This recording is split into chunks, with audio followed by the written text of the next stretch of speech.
Plastic surgery rumors are constantly being brought up when it comes to the K-pop scene. However, it looks like not everything is being kept a secret, as some brave idols have actually stepped forward and admitted to having done some procedures to appease the tough beauty standards. While some idols might have some reservations concerning getting work done, it looks like P1Harmony's Theo made that decision all on his own as he revealed the information during a fan video call event. Not only did he give up the information willingly, but he even let the conversation stay on topic as he answered some of the fans' questions regarding his procedure. He initially made it clear that going under the knife was entirely his choice and that he was healing very well, and then explained that the reason he hadn't had any external pressure either and had simply wanted to refine his appearance so it aligned more with his personal aesthetic. Fans of the group were taken aback by how casual the interaction had been and how willing he was to give up the information, and it actually led to a lot of support without any of the expected backlash. His honesty was so admired that one fan even wrote, "We need idols who are honest about their choices, not ones who pretend perfection is natural." Theo's straightforward approach not only normalizes something that is so often happening in the industry, but also seems to challenge the notion that such procedures are always a sign of insecurity, and his fans couldn't be more proud. How do you see the situation? Comment down below and don't forget to subscribe for more. Solo singer Park Seo Jin also recently provided an eye-opening revelation about his journey with cosmetic surgery during an episode of MBC's Radio Star. In his candid interview, he shared that he had spent around 100 million Korean won, or around $75,000 US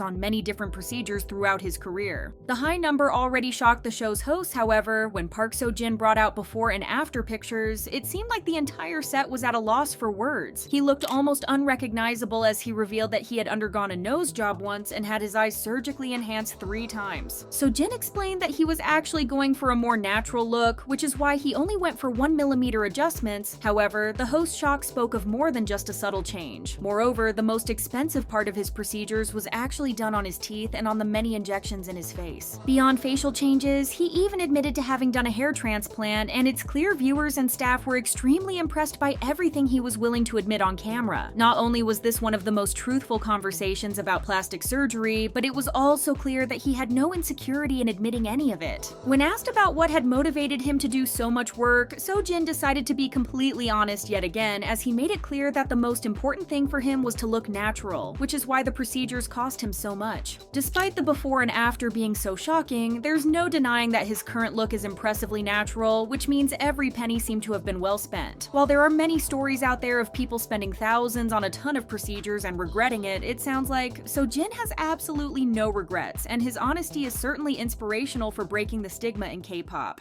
As a veteran in the industry, DAY6's Dowoon also shocked everyone when he suddenly decided to be honest about some work he had done while casually chatting with fans on Dear You Bubble. Dowoon seemed to reveal that he had done Botox injections to fix his chin sticking out too much, all to help his teeth grinding problem, something that not only could damage his teeth but also comes with a lot of headaches. The statement was dropped so casually that fans almost couldn't believe it. However, seeing as it's something that seemed to pain him, fans were more than happy to congratulate him on the procedure. However, while slimming down his jaw was almost out of necessity, Dowoon didn't stop there, as he seemed to be in a sharing mood and decided to give up one more piece of information, revealing that he received filler in his nose around the time of his debut. According to him, he had gone to the same clinic he had been to the first time around and was then informed by his doctors that the initial filler had long disappeared. It sounds like he didn't get any touch-ups either, as he stuck to fixing his jaw problems. However, fans were incredibly impressed and even amused by the fact that he decided to be so straightforward. Many fans even discussed how talking about cosmetic work, even something that was done as long ago as Dowoon's, shouldn't be seen as a sign of weakness or insecurity, as it's clear that he has no issues with his appearance anymore. Kwanghee, a former member of Jaya, is one idol who seems to have had some struggles regarding his cosmetic surgeries, as he once revealed that he hadn't made it as an idol because of his looks. He candidly shared that despite spending 5 years as a trainee, he was only given 3 seconds in Jaya's debut song. According to him, it was a very frustrating experience, as he had to come to terms with the fact that he perhaps wasn't given the stage time he deserved because of his looks. He then revealed that his decision to dabble in cosmetic procedures was mainly out of desperation to achieve a better image and to turn his career around. Not only that, but he even got onto the topic of how taboo it is to discuss such issues, especially when it comes to his singing career, and how he hopes to help dispel the stigma, saying, "It's better to talk about it in a fun way than to hide it out of fear." In fact, it seems like humor is Kwanghee's favorite way of dealing with it, as he often seems to be in situations where he makes a joke out of his surgeries. Even just this month, he seems to still have a fun time time joking about it on variety shows with his friends, as he is clearly comfortable with admitting how ridiculous the stigma surrounding it is. In fact, Kwanghee has helped other idols be much more open regarding their own procedures, as Hyori herself came to discuss similar experiences with him in a candid YouTube video. She actually revealed that she once preferred a more natural look, however, as she got older and had to do more and more brand endorsements, public expectations ended up changing her opinion on cosmetic enhancement. Similarly to Kwanghee, she's admitted to having work done to improve her career, however, it seems like it was mainly the pressure of getting older that ultimately got to how she was feeling regarding her own looks. In fact, it was mainly the high-profile photo shoots that made her feel like it was impolite of her to appear imperfect, and it was the reason she decided to proceed with Botox treatments to soften the wrinkles around her eyes in order to bring back more of her youthful image. However, while she spoke of the good it did her, she also chose to be critical of such procedures, as she also admitted some of the difficulties that came with Botox procedures, such as having a hard time getting her eyes to smile. Botox isn't the only thing she's dabbled in either, as she also admitted to trying out some laser lifting procedures while in Jeju. However, her skin didn't seem to have the best response to it, as it was pretty thin and she didn't get a visible result. Despite these challenges, it seems like Hyori is fighting a strong battle of highlighting how difficult it can be to age in an industry where natural and youthful looks are the most sought after. However, her bravery is being applauded by many netizens, as it certainly isn't easy to admit one's insecurities, and hopefully this can lead to even more honesty and perhaps open a discussion on the pressure aging women face. Hara's Hara also made headlines once when she candidly admitted to undergoing minor cosmetic procedures on a variety show. Being honest was incredibly important to her, which is why, when the MC praised her for her natural beauty, she clarified that she had on occasion resorted to small interventions like laser treatments and Botox to keep her appearance fresh for the camera. She revealed that right before Kara's comeback with Cupid, she had even received some injections and done lifting procedures at a dermatologist's office. However, despite these subtle enhancements, Hara also emphasized that her overall fitness and physique were maintained through regular exercise, as it was incredibly important for her to stay healthy by practicing Pilates and even horseback riding. Her honesty was ultimately appreciated by everyone present, as the cast and guests were impressed by how honest she had been regarding the topic when idols are so pressured to naturally meet beauty standards. While plastic surgery can be used as a means to an end, it's not always purely a cosmetic procedure, as some simply have no choice. Just like Dowoon trying to fix his grinding teeth, BTS's RM underwent surgery in 2018 to fix some breathing difficulties caused by a deviated septum. Right after the procedure happened, Big Hit Entertainment confirmed that he had been discharged from the hospital and was focusing on recovery, as the procedure was treated extremely casually by the staff and RM himself. RM even later took to Twitter to reassure fans, sharing that his surgery had been successful and that he was getting back to work on the music while resting, and asking fans not to worry about him. In the end, fans responded with relief and gratitude, expressing their appreciation for his openness about his medical journey, as it certainly wasn't something he necessarily had to disclose.